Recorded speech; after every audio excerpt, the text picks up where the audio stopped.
यश सोनी नाम तो सुना ही होगा। આ તો યશ સોની જેવું લાગે છે.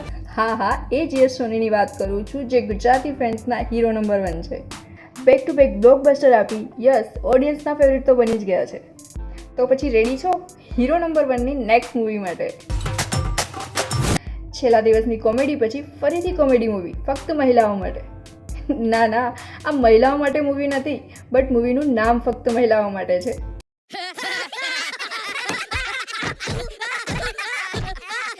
ઓડિયન્સને થિયેટર સુધી લઈ જવા યશ સોની કાફી છે, બટ આ અવાજ કંઈ જાણીતો છે નહીં? સુપ્રભાત. વીજળી થાય ને ત્યારે પહેલા પ્રકાશ પડે પછી અવાજ થાય. અરે હા, આ તો બિગ બીનો જ અવાજ છે, અને એમના અવાજમાં ગુજરાતી અને સ્પેશિયલી સમ વર્ડ્સ. સ્પાઈડરમેનને કીધું તું, with great power comes great responsibility. તંબુરો ભાઈલોને તો મજા પડી ગઈ. અમેઝિંગ યાર, હસીને લોટપોટ થવા તૈયાર થઈ જાઓ. એક મિડલ ક્લાસ ફેમિલી અને એ ઘરની મહિલાઓની કચકચથી કંટાળેલો એકલો પુરુષ એટલે કે ચિંતન. બધા જ પુરુષોની જેમ સ્ત્રીઓ ખરેખર શું ઈચ્છે છે તે જાણવા માંગે છે, પણ આજ સુધી કોઈ સ્ત્રીઓને સમજી શક્યું છે ખરું? But Chintan has super power.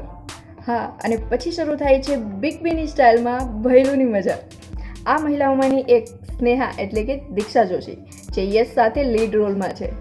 તેણે 2017માં શુભારંભ ફિલ્મથી પોતાના એક્ટિંગની શરૂઆત કરી અને same year Karsandas pay and use, અને 2018ની શરતો લાગુ અને ત્યારબાદ ધૂંકી.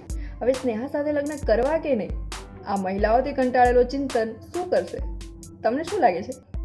વેલ, મહિલા નંબર 1 મેઘના એટલે કે તર્જની ભડલા એટલે કે ચિંતનની બેન. મૂવીમાં ભાઈ બહેન વચ્ચેનો ખાટો મીઠો ઝઘડો અને પ્રેમ જોવા મળશે. મહિલા નંબર 2 કલ્પના ગાગડેકર. મારા બાપે મને પ્રેશર કુકર તો આપ્યું, પણ તમે તો મને માત્ર ને માત્ર બ્લડ પ્રેશર જ આપ્યું. એટલે કે ચિંતનની મમ્મી.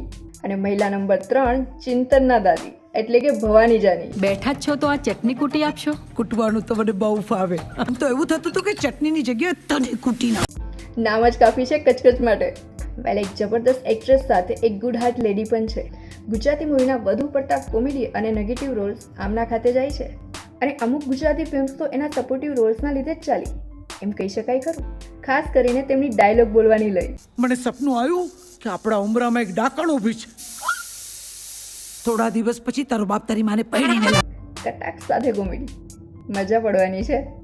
હવે આ 3 મહિલાઓથી કંટાળેલો ચિંતન પોતાની સુપર પાવરથી આ મહિલાઓને સમજે છે કે પછી પોતાના જેવા પુરુષોને બચાવે છે, એ તો મૂવી જોઈને જ ખબર પડશે. આ કોન્સેપ્ટ ઓરિજિનલ મરાઠી મૂવી અગપાઈમાંથી લીધેલ છે, પણ આ મૂવી કોપી તો નથી, પણ કોન્સેપ્ટ જરૂર એમનો છે.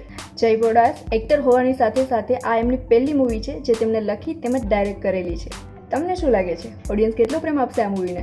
બાકી આ વિડીયો ગમ્યો હોય ને હજુ પણ આવી અપડેટ જોવા માંગતા હો તો વિડીયોને લાઇક શેર જરૂરથી કરજો, અને ચેનલને સબસ્ક્રાઇબ કરી બેલ આઇકન જરૂરથી પ્રેસ કરજો, જેથી મારી નવી અપડેટ સૌથી પહેલાં તમને મળે. આવું છું થોડા જ સમયમાં. ત્યાં સુધી બાય બાય.